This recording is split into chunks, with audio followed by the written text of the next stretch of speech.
آج کی جو ویڈیو ہے یہ میری زندگی کی آپ کہہ لیں کہ سب سے بڑی ویڈیو ہے اور میرے چینل کی بھی، اور ہمارے ساتھ بہت ہی خاص مہمان موجود ہیں، مولانا طارق جمیل اس مسلم امت کے بہت بڑے اثاثہ ہیں اور لاکھوں لوگ ان سے بہت زیادہ متاثر ہیں۔ میں خود ان سے بہت زیادہ متاثر ہوں اور جب بھی کبھی مجھے رہنمائی کی ضرورت پڑتی ہے مولانا ہمیشہ پیار، محبت اور شفقت کے ساتھ میری رہنمائی کرتے ہیں۔ مولانا آپ کا بہت بہت شکریہ آپ کے قیمتی وقت کا۔ السلام علیکم۔ وعلیکم السلام ورحمۃ اللہ وبرکاتہ۔ آج کل آپ ادھر تلمبہ میں ٹھہرے ہوئے ہیں، ہم یہیں پہ انٹرویو کر رہے ہیں، تو آپ کی کیا آج کل ڈیلی روٹین چل رہی ہے؟ یہاں تو بیٹا کچھ بھی نہیں ہے، بس گھر پر ہی ہوتا ہوں، کوئی خاص روٹین نہیں ہے۔ مولانا میرا آپ سے پہلا سوال یہ ہے کہ آپ کا زندگی کا پہلا بیان جو تھا جس میں آپ کو پتہ لگا کہ اللہ تعالیٰ نے آپ کو یہ بیان کرنے کی صلاحیت دی ہے، یہ کب آپ نے کیا اور کب آپ کو احساس ہوا اس کے بارے میں؟ یاد نہیں بیٹا۔ کوئی تو ایسا ہوگا شروع کا۔ جب میں 3 چلے لگا رہا تھا تو وہ دیپال پور سائڈ پر گاؤں دیہاتوں میں ہماری جماعت تھی۔ صحیح۔ 1971 کی بات ہے، تو میں ٹوٹیوں پر وضو کرنے کے لیے بیٹھا ہوا تھا، تو 2 گاؤں کے دیہاتی وہاں وضو کر رہے تھے۔ صحیح۔ تو ایک دوسرے سے کہتا ہے تبلیغ کی جماعت آئی ہے، انہاں دی گل سنی ہے؟ وہ کہتا نہیں میں تو نہیں سنی۔ وہ کہتا ہے ویچ ایک شور ہے، وہ بڑی چنگی گل کریندا ہے، صحیح۔ وہ دی سنی۔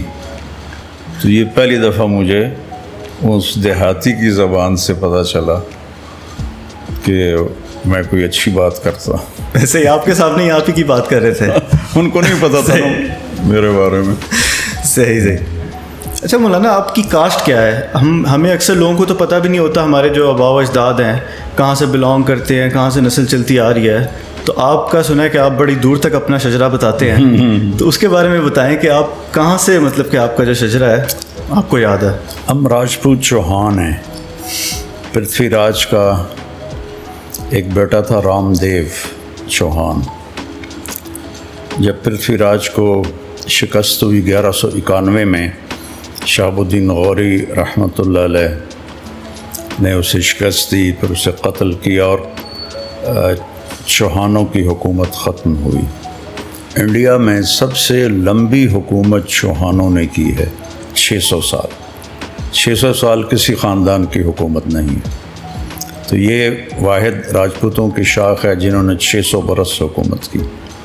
تو ان میں سے اس کا ایک بیٹا تھا رام دیو، وہ خواجہ معین الدین چشتی رحمہ اللہ تعالیٰ کے ہاتھوں پہ مسلمان ہوا، تو ہم لوگ اس کی نسل میں سے ہیں۔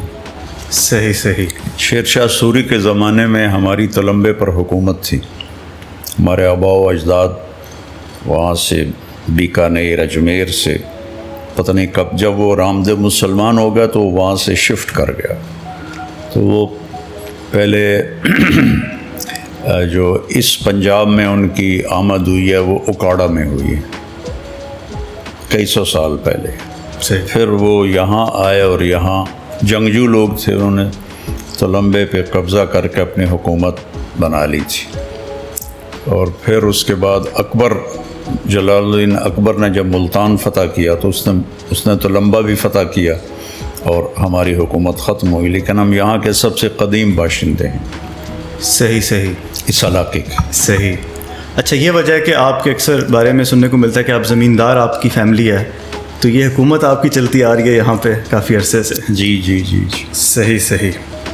اچھا مولانا آپ اپنے ایک انٹرویو میں آپ نے بتایا تھا کہ بڑی چھوٹی عمر سے آپ نے جو ہے سگریٹ پینے کی عادت آپ کو لگ گئی تھی، تو اس کے بارے میں بتائیں کہ کس عمر میں لگی اور وہ کیسے عادت لگ گئی آپ کو؟ وہ رات کو بیٹھتے تھے سارے ہم چھوٹے چھوٹے بچے، تو اس وقت کا جو سوشل میڈیا تھا وہ سارے مل کے بیٹھتے، کوئی ایک ان میں بڑا بیٹھ کے کہانیاں سناتا تھا۔ صحیح۔ تو ہم وہ ان سے شوق سے رات کو کہانیاں سنتے تھے، اس میں وہ سگریٹ پیتے تھے، تو بڑے تھے ہم چھوٹے تھے۔ صحیح۔ تو ان کو دیکھ کر مجھے شوق ہو گیا میں بھی پیوں۔ صحیح۔ تو اس طرح شروع کر دیا۔ اور اس وقت آپ کی کیا عمر تھی؟ ہوگی کوئی میرے خیال میں 8-9 سال۔ 8-9 سال۔ صحیح صحیح۔ اچھا مولانا، ہر شخص کی زندگی کے اندر جو ہے اتار چڑھاؤ آتا ہے، کبھی خوشی کا موقع، کبھی غم کا موقع. تو زندگی میں آپ کو سب سے زیادہ تکلیف کس چیز سے پہنچی ہے؟ زندگی ایک موٹر وے نہیں ہے کہ جیسے ہارٹ کی ECG ایسے ایسے چلتی ہے نا، زگ زیگ، تو لائف بھی اس طرح چلتی ہے، اس طرح چلتی ہے. اس میں دکھ بھی آتے ہیں، پریشانیاں بھی آتی ہیں، خوشیاں بھی آتی ہیں، ولادت بھی ہوتی ہے، موت بھی ہوتی ہے. تو زندگی کی اصل تو جو خوشی اللہ نے رکھی ہے وہ جنت میں رکھی ہے، اور زندگی بھی اصل اللہ نے جنت میں رکھی ہے. یہ امتحان کی جگہ ہے، یہاں ہر آدمی کوئی نہ کوئی مسائل فیس کر رہا ہوتا. تو میری زندگی شروع سے ہی سفری بن گئی. 11 سال کی عمر میں لاہور چلا گیا، والدین نے بھیج دیا، تو وہ ایک بڑا مشکل مرحلہ تھا. پھر جب اللہ نے مجھے اس راستے میں شہرت دے دی، تو شہرت کے اپنے مسائل ہوتے ہیں، بہت زیادہ بعض لوگوں کی طرف سے تکلیف پہنچتی ہے. تو وہ پھر میرے ساتھ بھی ہوا، مسلسل ہوا، اپنوں سے بھی غیروں سے بھی.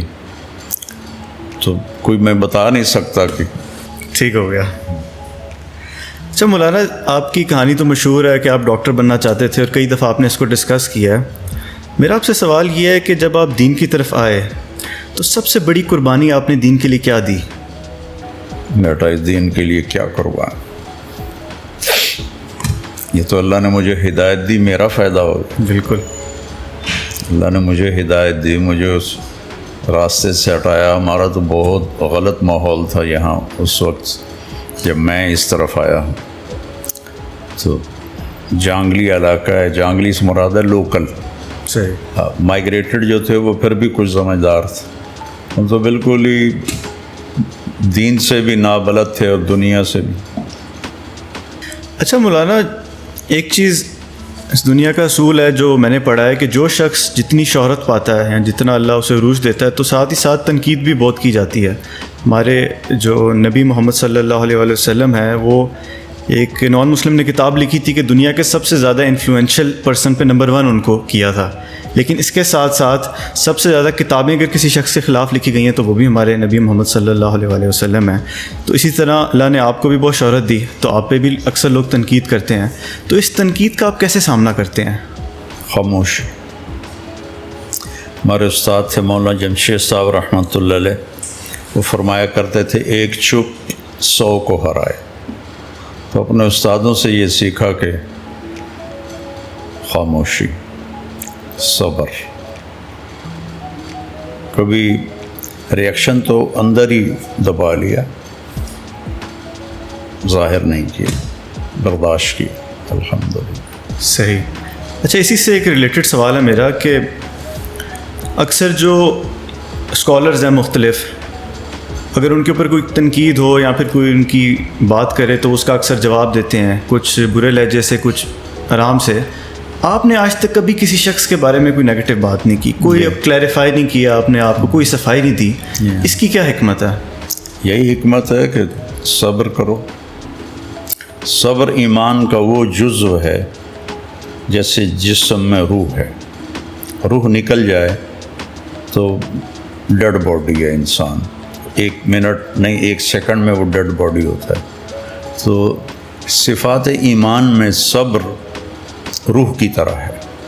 بس صبر زندگی سے نکل جائے، ساری صفات ڈیڈ ہو جاتی. تو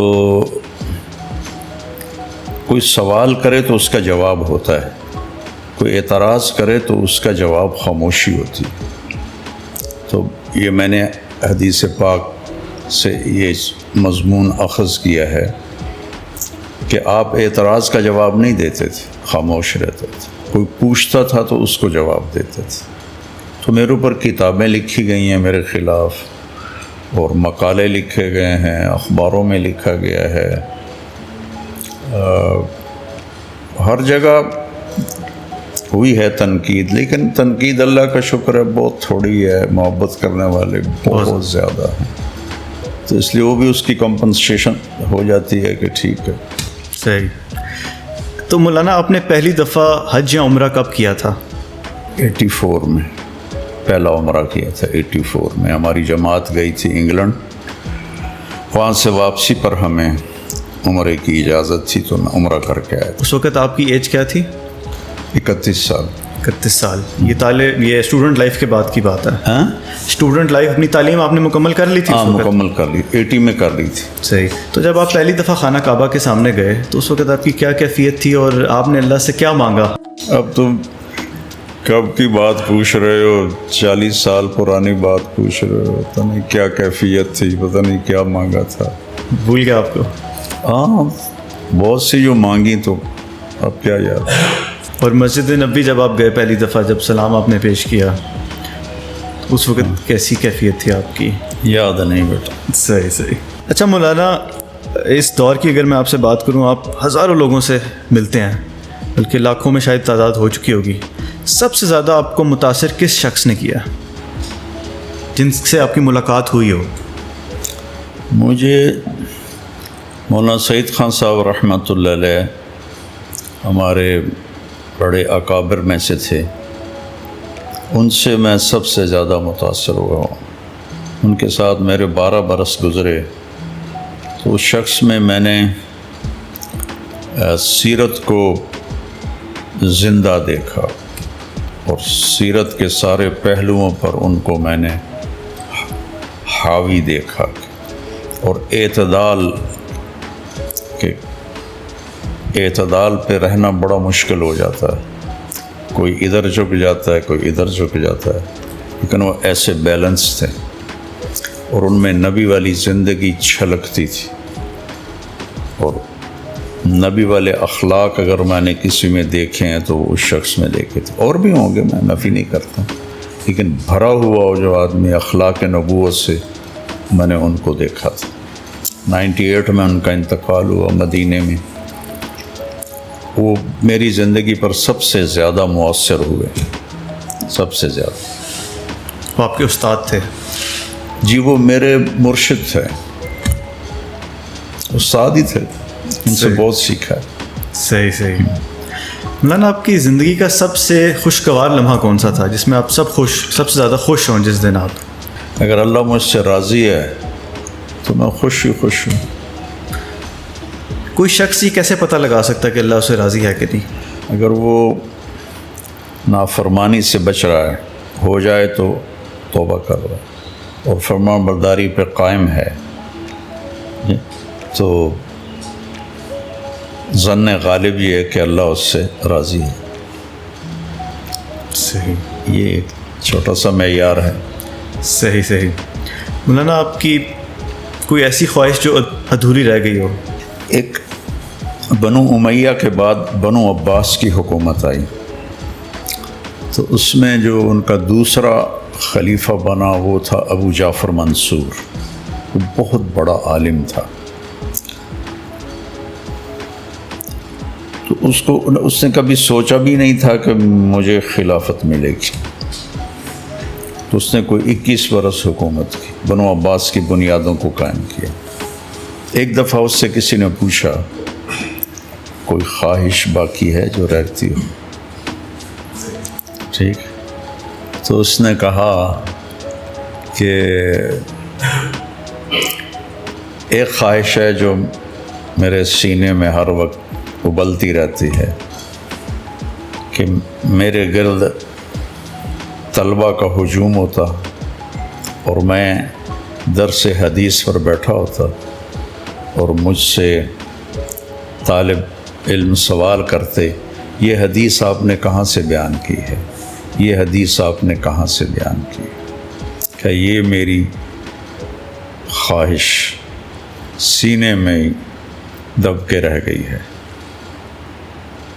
اگلے دن وہ جتنے درباری تھے، درباری تو بڑے خوش آمدی ہوتے ہیں، وہ کاغذ قلم اور دواتیں لے کے آ گئے. حدثنا امیر المومنین، امیر المومنین آپ ہمیں حدیث سنائیں. صحیح. تو وہ ہنس پڑا اور کہنے لگا لستم بہم، تم وہ لوگ نہیں ہو لستم بہم ایک محاورہ ہے جس کا اردو میں ترجمہ ہے یہ منہ اور مسور کی دال. صحیح. سنا ہوا ہے یہ منہ اور جی مسور جی. کی دال. یہ شاہ عالم ثانی کا باورچی تھا محمد حسین. جب انگریزوں نے قبضہ کر لیا تو وہ وہاں سے نکلا اور بہاولپور جانے لگا. وہاں عباسی مسلم ریاست تھی. وہاں راستے میں پڑ گیا رنجیت سنگھ. اس سے ملا تو اس نے کہا تو میرے پاس ہی نوکری کر لے. وہاں جانے کی بجائے تمہارے پاس کر لیتا ہوں. اس نے کہا تو تنخواہ کیا لوگ؟ کہا شاہ عالم تو مجھے 300 روپے اور روٹی دیتا تھا 2 وقت کی. اس نے کہا یہ تو بہت زیادہ ہے, میں تو 100 روپیہ دے سکتا ہوں, میں تو صرف پنجاب کا حکمران ہوں, وہ تو ہندوستان کا تھا. کہا چلو ٹھیک ہے 100 روپیہ بھی ٹھیک. تو اس نے کہا میرے گھر کے 16 فرد ہیں اور تم نے 1 ہفتہ کھانا بنانا ہے, ہفتے کے بعد مجھے بل دینا ہے کیا خرچ ہو. اس نے پہلے دن مسور کی دال بنائی. تو اس کی ایک رانی جندہ تھی چہیتی بڑی, اس کے آخری بیٹے دلیپ سنگھ کی ماں, انہیں جب نوالا لیا تو کہنے لگی یہ کس نے بنائی ہے دال؟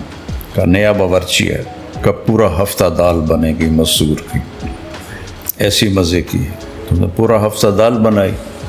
ہفتے کے بعد اس نے حساب مانگا تو اس نے 72 روپے حساب دیا.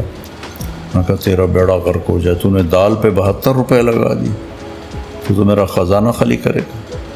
نے کہا دال تو 2 آنے کی لگی, 71 روپے 14 آنے کے مسالے لگے ہیں. انہوں نے کہا بھائی تو میرے وارے کا نہیں ہے, جا. میں نے کہا میں بھی اس سے کم درجے پہ نہیں آ سکتا. وہ نکل پڑا. دوپہر میں جب کھانا آیا تو مرغا بنا ہوا تھا.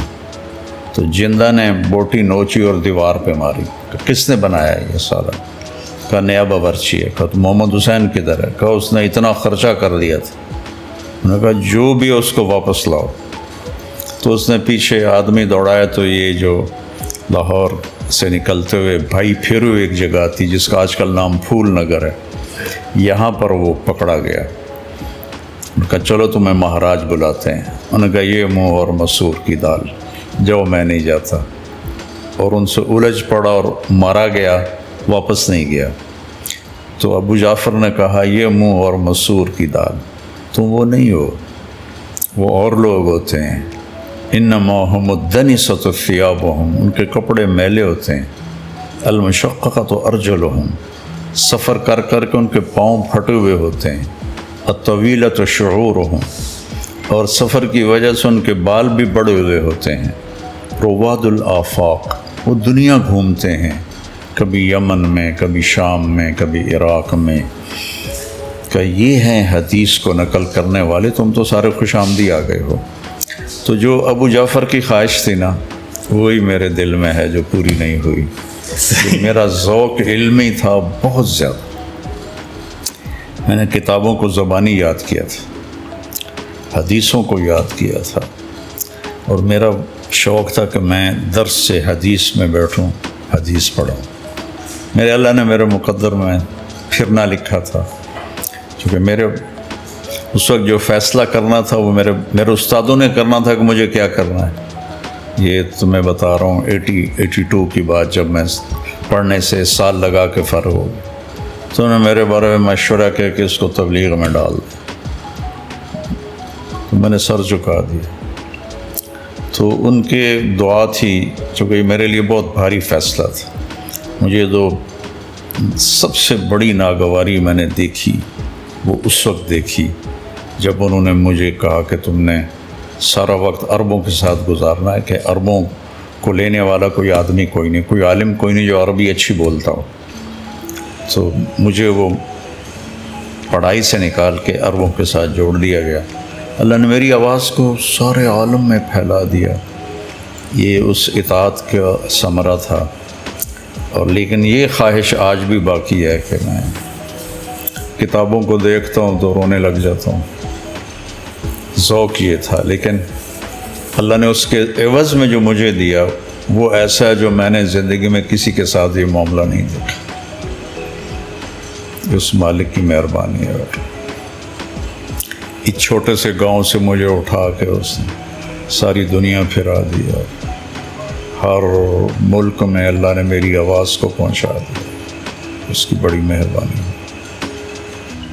تو مولانا یہ خواہش آپ ابھی بھی تو ماشاءاللہ آپ فٹ بھی ہیں اور ایکسرسائز بھی بڑی کرتے ہیں، تو اگر آپ اپنے اس یہ بیان کے سلسلے کو پاز کر کے آپ مزید جو ہے وہ علم کی طرف جائیں اور مفتی کا لقب بھی اپنے ساتھ لگا لیں. ارے بیٹا لقب لگانے سے کیا ہوتا ہے؟ لقب تو آپ بھی مفتی پاکستان بن میں جائیں. لقب تو بڑے سستے ہیں پاکستان میں. اچھا مولانا، اللہ نے آپ سے بہت کام لیا اور دین کی خدمت بھی آپ نے بہت کی ہے. کیا آپ ذاتی طور پہ مطمئن ہیں اپنی گزاری ہوئی زندگی پہ اور جو دین کی آپ نے خدمت کی ہے؟ بیٹا اطمینان تو ہوگا جب ایمان پہ خاتمہ ہوگا اور نظر آئے گا کہ اللہ راضی ہو گیا ہے. اس سے پہلے تو امید اور خوف کے درمیان ہی ہے ایمان. الایمان بین الخوف والرجاء. تو میں ایک دعا بہت پڑھتا ہوں چلتے پھرتے اٹھتے بیٹھتے، ارجو رحمتک واخشی عذابک. جو دعائے قنوت کا ایک جملہ ہے، ارجو رحمتک. اس کا مطلب تیری رحمت کو امیدوار ہوں، تیرے عذاب سے ڈرتا. چلیں، یہ بات تو آپ نے بتائی کہ آپ کو پڑھائی سے اٹھا کے جب دوسری طرف لے کے آپ کے استادوں نے یہ فیصلہ کیا، اس میں آپ کا فیصلہ نہیں تھا.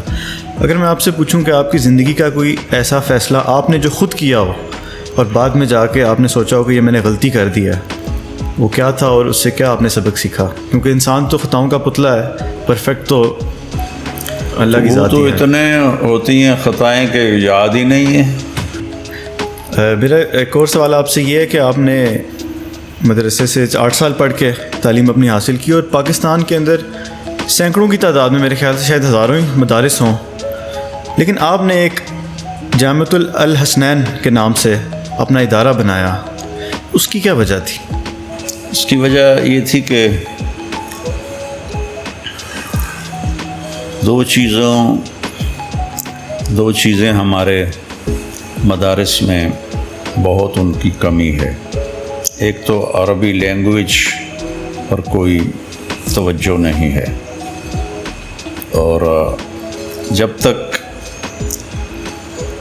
آپ عربی کو اچھی طرح نہیں سمجھتے تو قرآن یا حدیث کی جو خوبصورتی ہے وہ آپ پہ نہیں کھل سکتی. تو اس لیے میں وہاں رائمنڈ میں اپنے ذوق سے میں عربوں کے کمرے میں جاتا اور ان سے بولتا تھا کہ میری اللہ کرے زبان چل پڑے، میری زبان چل پڑے. تو مجھے اس کا بہت فائدہ ہوا. جب میں عملی میدان میں آیا تو عربوں میں جا کر اللہ تعالیٰ نے مجھ سے بہت کام لیا، اور سارے عرب حیران ہوتے تھے کہ یہ تم تو پاکستانی نہیں ہو، تم تو عربی ہو، تم ایسی عربی بولتے ہو کہ ہم بھی نہیں بولتے. تو اس سوچ کی وجہ سے میں نے ایک ایسا ادارہ بناؤں جس میں بچوں کو تعلیم عربی میں ہو، عربی لینگویج ہو. ایک تو وہ قرآن کو، حدیث کو سمجھیں گے، دوسرا وہ آگے چل کر دنیا میں جا کر عربی زبان ہر جگہ مل جاتی ہے. ٹرانسلیٹر مل جاتے ہیں ہر جگہ، ہر زبان کے نہیں ملتے، عربی کے پوری دنیا میں مل جاتے، تو ان کو عربی بولنے میں آسانی ہو اور اچھی طرح بول سکیں اور کتابوں کو سمجھ سکیں. اس لیے میں نے یہ الگ سے نظام شروع کیا تھا. اچھا مولانا، آپ نے کچھ عرصہ پہلے MTJ برانڈ اپنا لانچ کیا، تو میرا سوال یہ تھا کہ اس کا خیال آپ کو کیسے آیا؟ اور یہ تو آپ کو میرے خیال سے بہت پہلے ہی قدم اٹھا دینا چاہیے تھا، تو اتنا لیٹ جا کے کیوں آپ نے یہ فیصلہ کیا؟ بیٹا اللہ تعالیٰ جب کسی چیز کو وجود دیتا ہے تو اس کا ٹائم بھی ہوتا ہے. خیال بس اسی لیے آیا کہ جب یہ کورونا آیا نا تو زکاتیں دینے والے زکوٰۃ لینے والے بن گئے. تو اداروں کو چلانا، کوئی میرے 10-11 ادارے ہیں، ان کو چلانا مشکل ہو گیا اور فنڈنگ نہ ہونے کے برابر ہو گئی. تو اس وقت پھر مجھے خیال آیا کہ اگر کوئی ایسا سلسلہ اللہ مجھ سے کروا لے کہ یہ جو ہمارے ادارے ہیں انڈیپینڈنٹ ہو جائیں، ہم کسی سے مانگے نہیں، بلکہ مدرسہ کی اپنی جو آمدنی ہے اس سے مدارس چلیں، یہ خیال ہے۔ تو اس میں میرا کوئی دنیاوی پروفٹ لینا یا تجارت کرنا مقصد نہیں ہے، اس سے جتنا بھی میرے حصے میں آئے گا وہ سارا مدارس پہ لگے گا، اور میرے مرنے کے بعد بھی وہ مدارس کو جائے گا۔ اس لیے خیال آیا کہ مدارس انڈیپینڈنٹ ہو جائیں۔ اچھا مولانا، شہرت جب انسان کے پاس آتی ہے، جیسے آپ نے پہلے بھی بات کی ہے کہ اس کے اپنے مسائل ہوتے ہیں اور تکبر بھی انسان کے اندر آنے کا خطرہ بڑھ جاتا ہے، تو آپ کو تو اللہ تعالیٰ نے بہت زیادہ شہرت دی، تو آپ پھر اس فتنے سے بچنے کے لیے کیا مطلب چیزیں کرتے ہیں، شہرت سے بچنے کے، تکبر سے بچنے کے لیے؟ بیٹا، اصل تو توفیق اللہ کی ہے، اسی نے مجھے اس کی خیر نصیب فرمائی ہے، اس کے شر سے بچایا ہے۔ اس کا شر ہے کہ میں اپنی شہرت کو مال بنانے میں لگاؤں اور اپنی بڑائی کو کیش کرنے میں لگاؤں، یہ اس کی مصیبت ہے، اور اس کی اب بہت بڑی اس کے اندر چھپی ہوئی یہ آزمائش ہے۔ آپ نے فرمایا کہ 2 بھوکے بھیڑیے وہ بکریوں کو اتنا نہیں پھاڑتے جتنا پیسے کی ہوس رکھنے والا، طلب نہیں، طلب تو حلال ہے، ہوس رکھنے والا اور عزت کی ہوس رکھنے والا جیسے اپنے دین کو تباہ کرتا ہے، ایسے بھیڑیے بھی بکریوں کو اتنا تباہ نہیں کرتے۔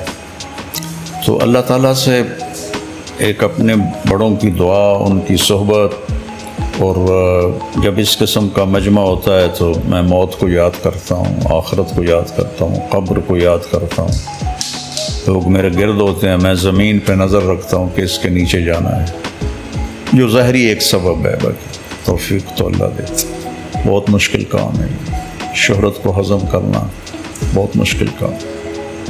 اللہ نے فضل کیا بیٹا، اللہ نے مجھے آج تک تو بچایا ہوا ہے، کل کی قسم نہیں دے سکتا۔ کبھی ایسا سوچتے ہیں کہ یہ شہرت نہ ہی ہوتی، میں بھی ایک عام انسان کی طرح اپنی زندگی گزارتا، یہ خیال آتا ہے دل میں؟ نہیں، دیکھو نا، اگر گاہک نہیں آئیں گے تو سودا کیسے بکے گا؟ دکاندار کی خوشی تو اس میں ہے کہ اس کی دکان گاہکوں سے بھری ہوئی ہو، یہ تھوڑا چاہے گا کہ میں بس آرام سے بیٹھا رہا۔ صحیح۔ وہ تھک کے بھی ڈیل کر رہا ہوتا ہے۔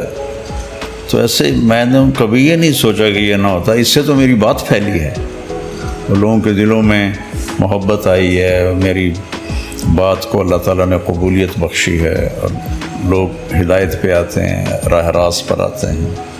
ہدایت تو دینے والا اللہ ہے، تو ایسا مجھے شکر ادا کرتا ہوں کہ اللہ نے ایک بہت بڑی نعمت مجھے دی۔ صحیح۔ مولانا، انڈیا تو آپ کا جانا ہوا ہے، آپ کے انٹرویوز میں سنا ہے، کبھی انڈیا میں آپ نے کوئی بیان کیا ہے؟ جی، وہ اس وقت، یہ وہ وقت تھا جب میں کوئی اتنا مشہور نہیں تھا۔ 82 میں گیا تو اس وقت میں تازہ مدرسے سے فارغ ہوا تھا، 2 مہینے رہا وہاں۔ پھر 89 میں گیا، اس کے بعد نہیں گیا۔ وہاں میرے بہت دیوبند مدرسے میں بیان ہوا، سہارنپور مدرسے میں بیان ہوا، بہت کافی جگہوں پر۔ مولانا سعید خان صاحب میرے ساتھ تھے، جو میں نے پہلے نام لیا۔ جی۔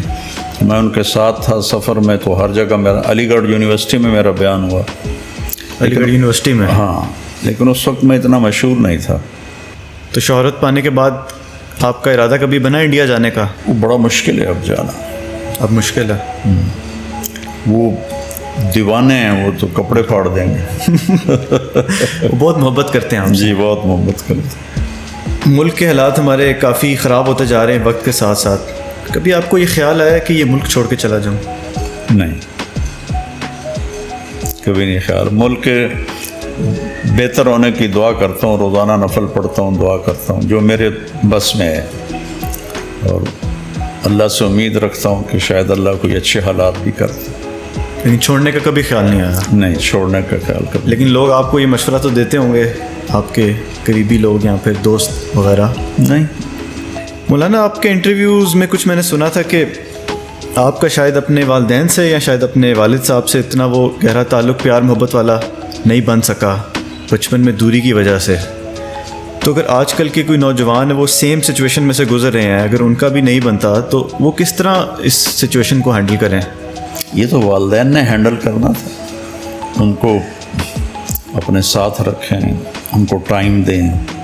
ٹائم نہیں دیتے والدین, صرف ان کے کھانا پینا کپڑے جوتا بس یہیں تک ان کی ہوتی ہے. بچوں کے ساتھ جو ایک رابطہ اور تعلق ہے, لیکن یہ اچھے انسان بنیں, اچھے اخلاق والے بنیں, اس نظریے سے والدین کی کوئی ایفرٹ نہیں ہے.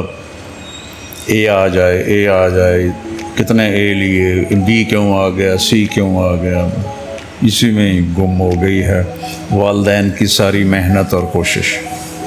تو چلیں والدین نے تو چھوڑ دیا بچوں کو, اب بچہ بڑا ہو گیا, اس کو احساس ہو گیا اس بات کا کہ والدین نے نہیں وہ کام کیا, اس کے دل میں اب محبت ہی نہیں آ رہی اپنے والدین کے لیے. اب یہ ایک نیچرل چیز ہے, یہ نیچرل. میری 11 سال عمر تھی جب مجھے لاہور بھیج دیا, تو 3 سال میں روتا رہا گھر کی یاد, 8ویں تک. پھر دل پھر گیا وہاں سے, پھر وہ کبھی دوبارہ وہ جذبہ وہ جوش کبھی نہیں پیدا ہوا. تبلیغ میں لگنے کے بعد عقلی طور پر میں ان کی اطاعت فرما برداری اور ان کی خدمت ہر طرح کی کرتا تھا, لیکن جس طرح میرا چھوٹا بھائی اپنی ماں کی خدمت کرتا تھا, یہ جذبے اندر سے جذبہ وہ میرے اندر نہیں پیدا ہوتا تھا, یہ خلا پیدا ہو گیا تھا. 3 سال کے بچے کو اسکول بھیجنا بہت بڑا ظلم ہے. ماں باپ خود اس کو کٹ آف کر رہے ہیں اپنے آپ سے. 3 سال کے بچے کو ماں کی گود چاہیے, باپ کا سایہ چاہیے, وہ اسے اسکول بھیج دیتے. جو ماں اپنا 2 بچے نہیں سنبھال سکتی تو ٹیچر جو معمولی سی تنخواہ لیتی ہے وہ 20 بچوں کو کیسے سنبھالے, یا ان کی وہ ہمدرد کیسے ہو سکتی ہے جیسے ایک ماں ہو سکتی. ایک لطیفہ, ایک ٹیچر پڑھا رہی تھی بچوں کو, بیٹا CUP سپ کہو. تو بچوں نے کہا جی CUP مس کپ ہوتا ہے, کہ نہیں CUP سپ. بچوں نے پھر کہا مس CUP کپ ہوتا ہے. انہوں نے کہا اتنی تھوڑی تنخواہ میں CUP سپ ہی رہے گا, کپ نہیں ہو سکتا. تو بیچاری ٹیچرز کیسے بچوں کی تربیت کر سکتے, اتنے میں اتنا ہی ہوگا. صحیح. اچھا مولانا, آپ کے نا بالی ووڈ کے اندر بڑے فنکاروں سے ملاقاتیں رہیں, وہ آپ سے متاثر بھی ہوتے ہیں, بالی ووڈ کے جو ایکٹرز ہیں سنتے بھی ہیں مجھے, آپ کو بالکل سنتے بھی ہیں, بلکہ بڑا مشکل ہے کہ اس فیلڈ کے لوگوں کو متاثر کرنا, اور میرے خیال سے آپ شاید ایک واحد پرسنالٹی ہیں. آپ کو سب سے زیادہ مل کے کس سے مزہ آیا, یا آپ کو کون اچھا لگا زیادہ؟ مجھے تو بیٹا میں جس سے ملتا ہوں نا محبت سے ملتا ہوں, اور میرے دل میں ان کے بارے میں نفرت نہیں ہوتی, جس کی وجہ سے وہ ویوز شفٹ ہوتی ہیں. مجھے ان کے اس عمل سے ایک جو دیندار طبقے میں نفرت پیدا ہو جاتی ہے نا, کہ یہ برے لوگ ہیں, گندے لوگ ہیں. اللہ نے مجھے اس سے بچایا ہے. باقی اللہ کا فضل ہے,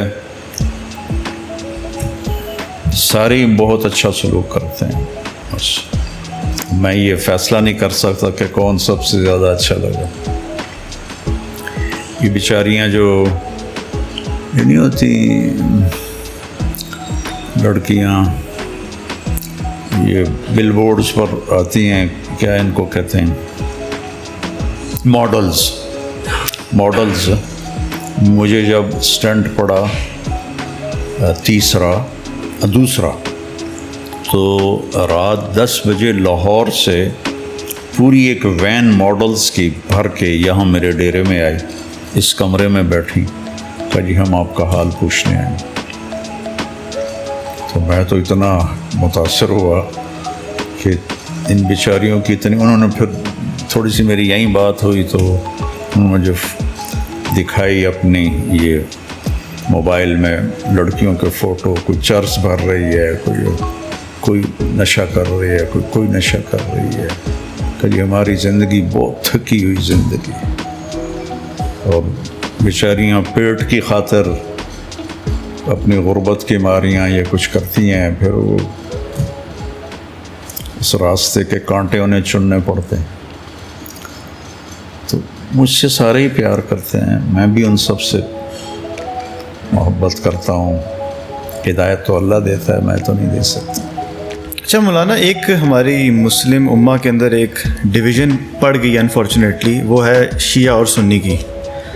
لیکن میرے خیال سے آپ واحد سنی عالم ہیں جس کو شیعہ بھی بڑے شوق سے سنتے ہیں. شوق سے سنتے ہیں. ایک تو اس کا راز بتائیں کیا ہے، اور دوسرا بتائیں کہ اس ڈویژن کو کس طریقے سے ختم کیا جا سکتا ہے. دیکھو، اللہ کے نبی نے دعائیں کی تھیں کہ یا اللہ میری امت پہ کوئی آسمانی عذاب ایسا نہ آئے جو انہیں تباہ کر دے. تو اللہ نے فرمایا قبول. کوئی زمینی ایسی آفت نہ آئے جو انہیں تباہ کر دے. اللہ نے کہا قبول. کوئی ان پر ایسا دشمن نہ آ جائے جو ان کو صفحہ ہستی سے مٹا دے. اللہ نے فرمایا قبول.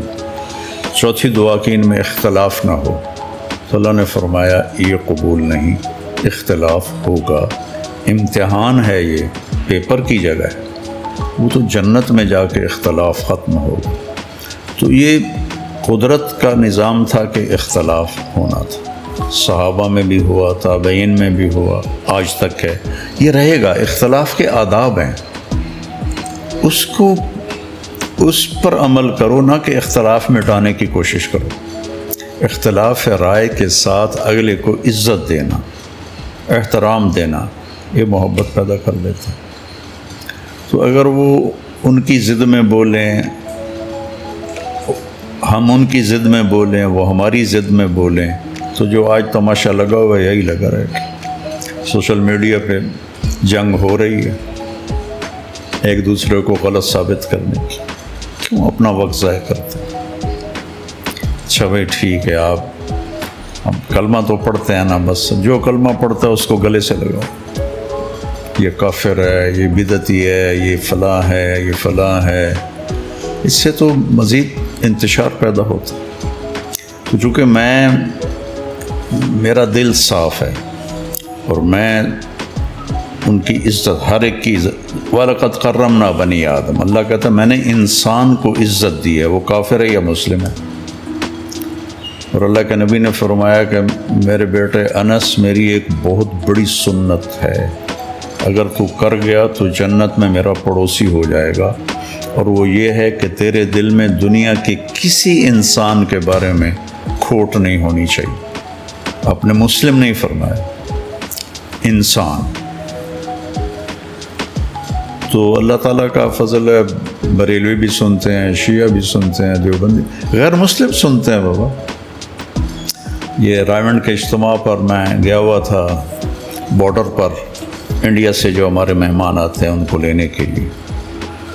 تو جب وہ گیٹ اوپن ہوا تو میں گیٹ کے سامنے ہی کھڑا ہوا تھا، تو لوگ آنا شروع ہوئے.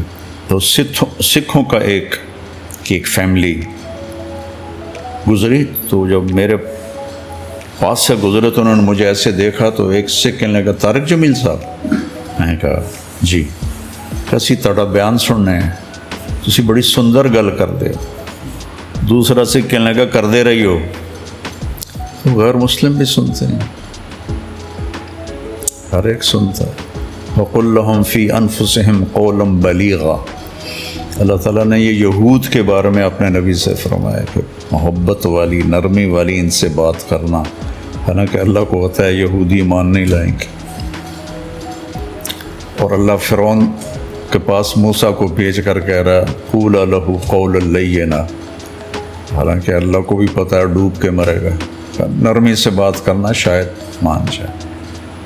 تو اگلے کی رائے کا احترام، اپنی رائے پہ جمنا، اگلے کی رائے کا احترام. بس میں مسلط کروں کہ نہیں تم غلط ہو میں ٹھیک ہوں، اس سے پھر فتنہ پیدا ہو جاتا ہے۔ مولانا ایک سوال میرے ذہن میں بھی بڑے عرصے سے، اور میں ہر کسی سے یہ پوچھتا ہوں کہ اللہ تعالیٰ نے انسانیت کو بنا دیا اور یہ ٹیسٹ میں ہمیں ڈال دیا، جب یہ ٹیسٹ مکمل ہوگا کچھ لوگ کامیاب ہو جائیں گے، کچھ لوگ ناکام ہو جائیں گے، تو جب سارا تماشا ختم ہو جائے گا تو اللہ کو اس سے کیا حاصل ہوگا؟ یہ اللہ سے ہی پوچھیں گے جا یا ہم کیا کہہ سکتے ہیں؟ اس کا کوئی جواب نہیں۔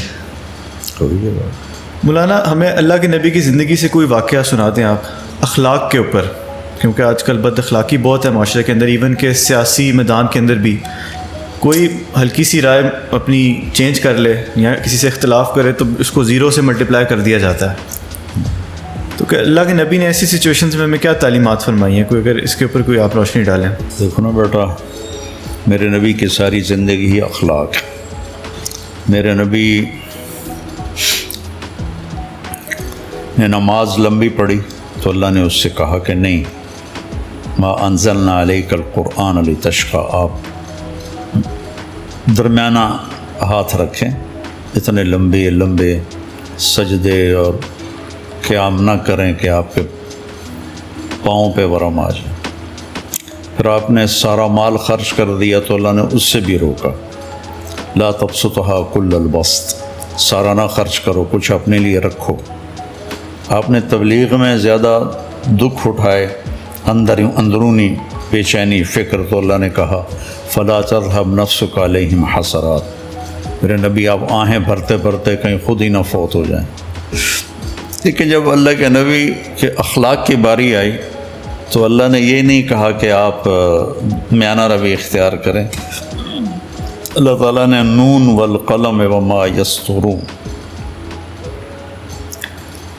قلم کی قسم اٹھائی جو سب سے پہلی، اول ما خلق اللہ القلم، اللہ نے قلم کو پیدا کیا، وما یسطرون، قیامت تک یہ قسم جاری ہے، اور جو قلم سے لکھتے ہو، تو قلم تو چلتا رہے گا جب تک انسان ہے، تو یہ قسم ایسی ہے کہ کمال ہے کہ اللہ مجھے قلم اور قلم سے جو لکھتے ہو اس کی قسم، ما انت بنعمت ربک بمجنون، آپ کو یہ قریش مجنون کہتے ہیں، آپ مجنون نہیں ہیں، وَإِنَّ لَكَ لَأَجْرًا غَيْرَ مَمْنُونَ، آپ کے لیے بے پناہ اجر ہے، وَإِنَّكَ لَعَلَىٰ خُلُقٍ عَظِيمٍ، اور آپ کا رب دوسری دفعہ قسم کھاتا ہے، انا اور لام جب کٹھے ہوتے ہیں تو قسم کا معنی ہوتا ہے آپ بڑے عالی اخلاق والے، یہاں نہیں کہا میانہ روی، یہاں کہا بڑے عالی اخلاق والے۔